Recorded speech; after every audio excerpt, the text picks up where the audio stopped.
Well, we're back with another episode, and it's Monday morning. This may or may sometimes these don't get dropped for a day or two, so I was just thinking, while the rest of you guys are working hard on Monday, I'm just chilling, making a little podcast, having a little fun, having a nice, slow Monday morning. Isn't that what life is all about?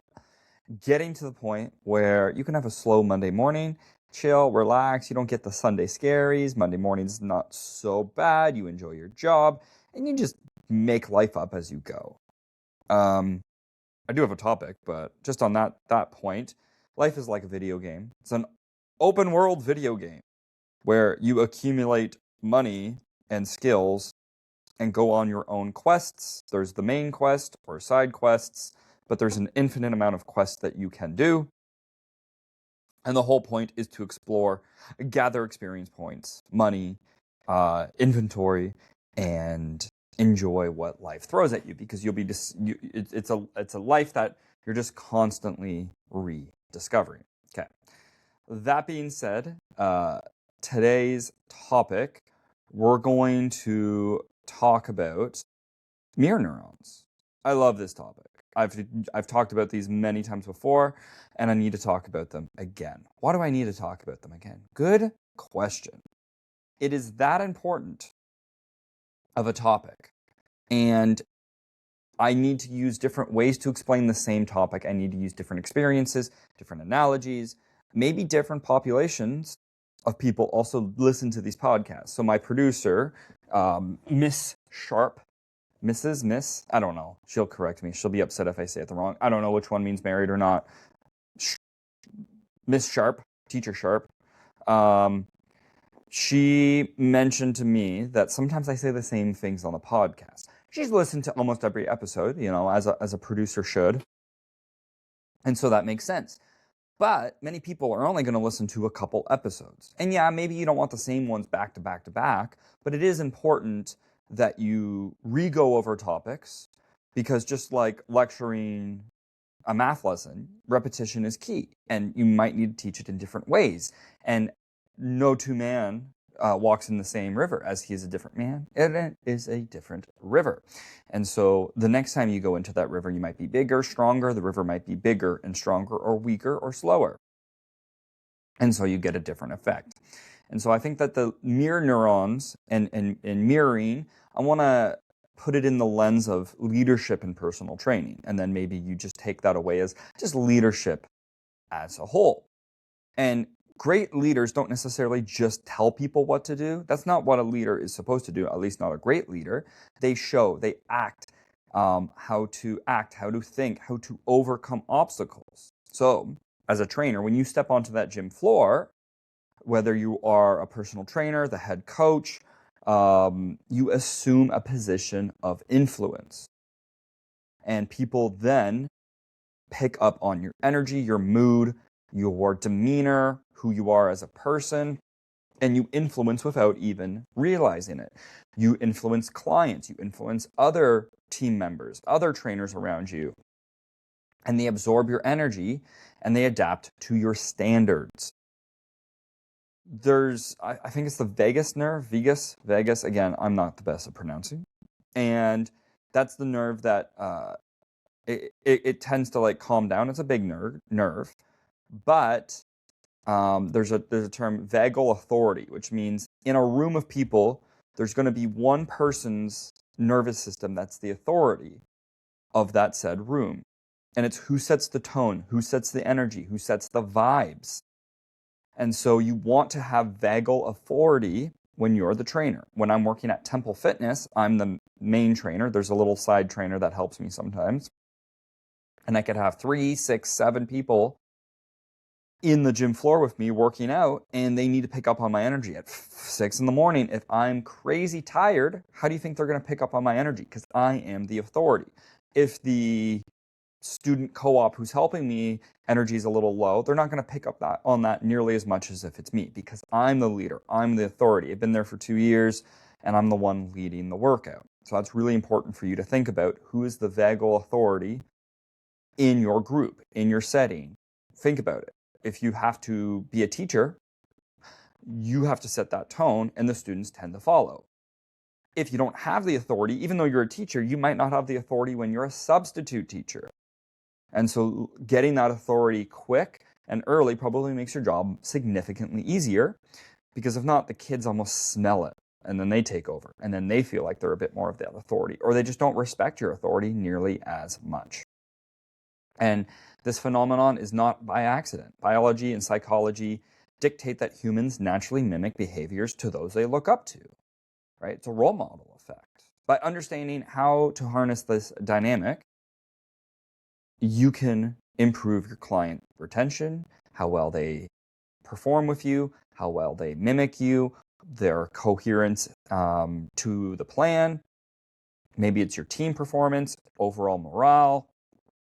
And this breaks down, like in this podcast, we're going to break down the science of leadership mimicry. And we're going to go from different examples of people leading from the front, right? Weaving in the ideas of power, mastery, strategy, human nature, and emphasize that people study leaders. And when you do, you can notice really clearly and closely of their habits, their control, and their standards, and their presence. This fits into the gym culture perfectly, right? And it's not just being a trainer, but the trainers take on the owner of the gym or the manager of the gym. And I've worked at gyms with different leadership, and you definitely get different vibes. So let's apply these principles into your role, whether it is a trainer, gym leader, coach, teacher, parent, manager, right? And we can give you actionable steps to influence others around you to rise to a new standard. So let's talk a little bit about the science of mimicry and mirror neurons. Humans are hardwired to connect with others and not intimidate, imitate others, right? And puppies do this too. Think about a puppy. You're happy around the puppy, its tail wags. You're sad or you're angry, you change your tone of voice, and their tail tends to go down, right? And so there's specialized cells in the brain known as mirror neurons. I love mirror neurons. These neurons fire when we perform an action and when we observe someone performing the same action. And we're trying to learn through observation. If you watch someone lift something heavy, your brain subtly activates the same pathways that you would need to do to lift that same load or same lift. And these mirror neurons help us learn physical movements, but it's also mental models as well. And they're the foundation for empathy, emotional cognition, social learning. And when your brain has high levels of energy and intense focus to your training session, your clients are going to respond in that same way, right? They unconsciously absorb your emotional state, right? If you are distracted, lethargic, negative, your clients, your team members, they're all going to reflect that attitude to some degree back at you, and your mood sets the tone.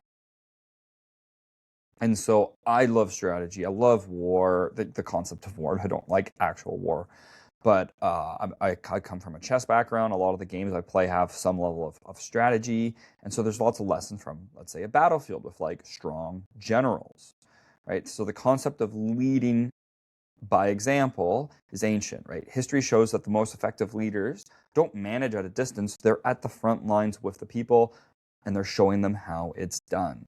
So consider the structure of the Roman army, one of the best empires to stay for a long period of time, right?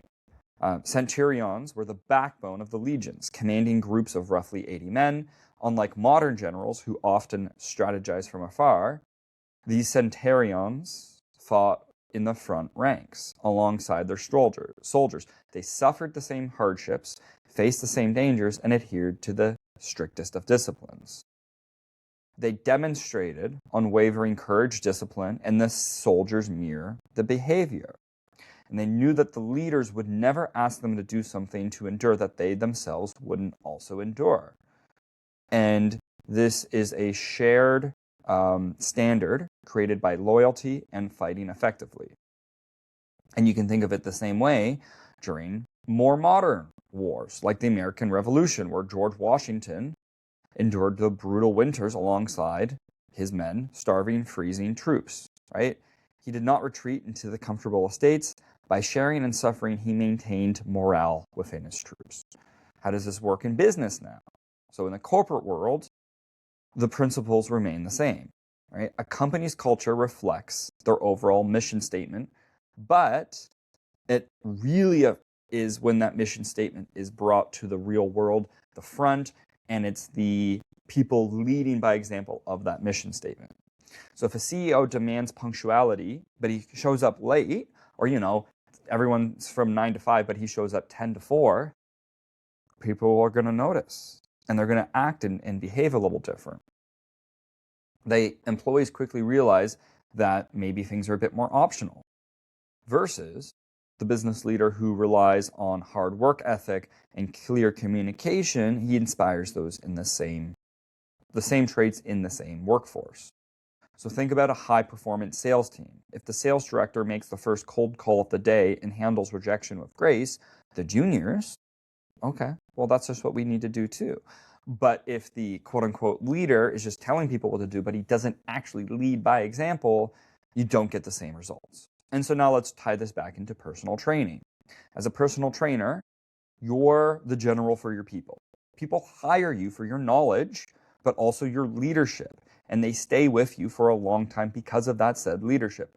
They look for you to provide structure, discipline, and the way out of their struggles. And they need to see you struggle. You're human too. If you want your clients to be punctual, you're early. If you want them to push through discomfort, you show them what you are struggling with and what your discomfort is. You stay focused. You have a resilient mindset. You greet a client with genuine enthusiasm, and they bring it back. You have a lot of attention to them, and they bring it back to you.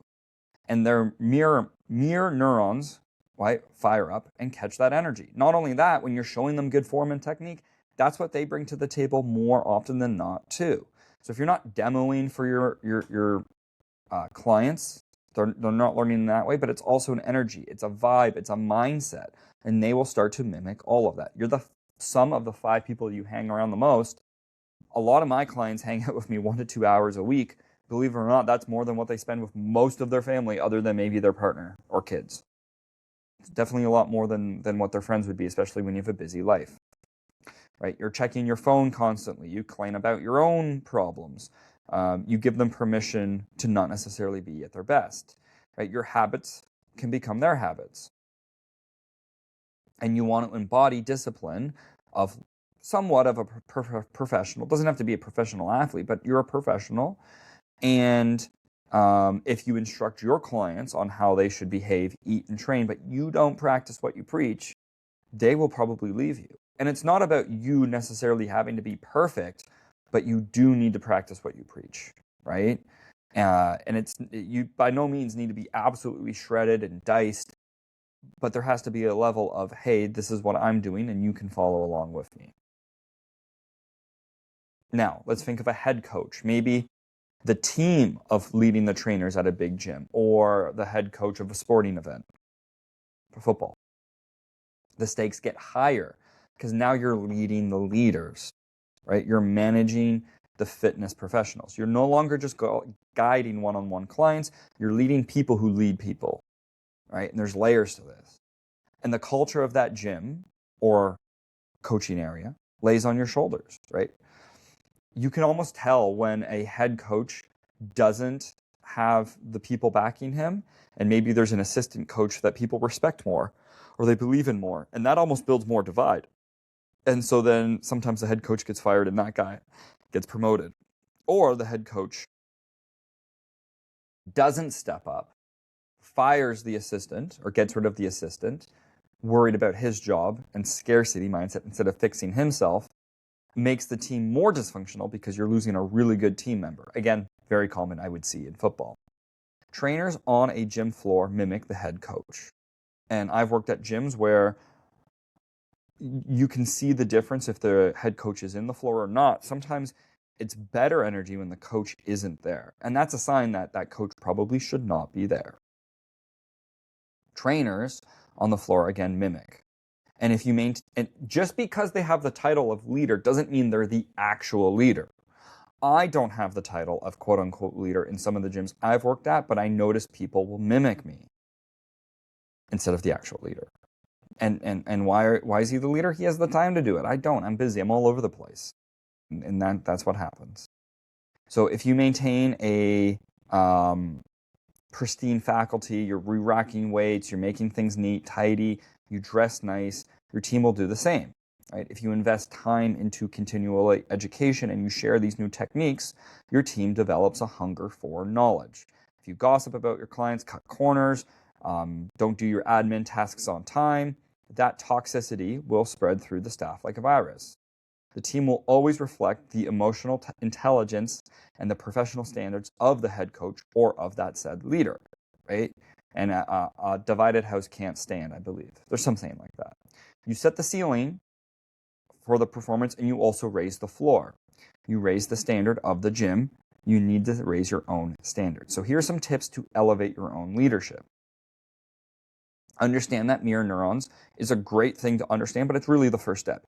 You also need to actively apply this into your own daily routine. Audit your energy, right? Think about your energy. Before you step onto the gym floor, take a moment, take a breath. Where are you at right now? Can you bring a little bit more energy?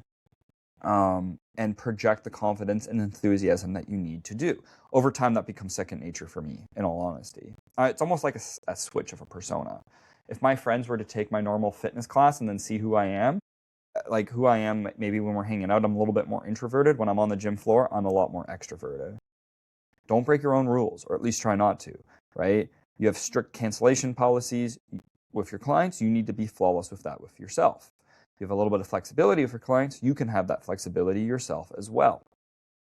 Integrity requires being aligned with what you say and what you do. And communicate with purpose. Use clear, active language instead of saying, we might want to try this exercise. Say, we are going to master this movement today. Your language matters. It breeds confidence. It breeds certainty. Hey, let's try to do this. Hey, we will do this. Very different tone, very different intention. And celebrate the process, acknowledging that the hard work of your team and your clients is important. Just showing up is a great win, and constantly give them that praise that they need, right? And leadership in personal training goes beyond just writing programs and counting reps. It's a consistent exercise in self-awareness and behavior psychology. Whether you're guiding a single client through a grueling workout or managing staff, right? Your actions do matter. You are the mirror. They will reflect you. And you provide one of the more disciplined, high energy type of personalities that they can see, and they will mimic that. When you lead by example and you set the tone from the front, your clients and team members will naturally rise to meet your standards and start embodying the traits that you wish to see in them. So that is what we're going to be dealing with mirror neurons. Think about that next time someone brings in bad energy. How does your energy feel? Can you switch the flip? Or maybe you see someone and they're like somewhat neutral. Can you bring their energy up? That's my challenge for you over the next week. Until next time, guys.